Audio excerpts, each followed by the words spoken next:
Labdien! Laipni lūdzam pirmajā modulī cilvēka ķermeņa pamati, mans ķermenis. Mani sauc Rija, un es jūs vadīšu šīs programmas laikā. Apmācības pirmajā modulī izglītojamie izpētīs cilvēka ķermeņa pamatstruktūru un funkcijas.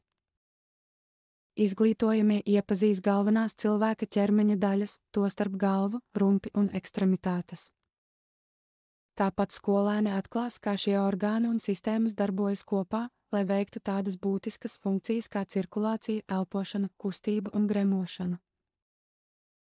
Modulis ietver saistošas aktivitātes, piemēram, mīklas, viktorīnas un animācijas, lai palīdzētu nostiprināt šīs zināšanas jautrā un interaktīvā veidā.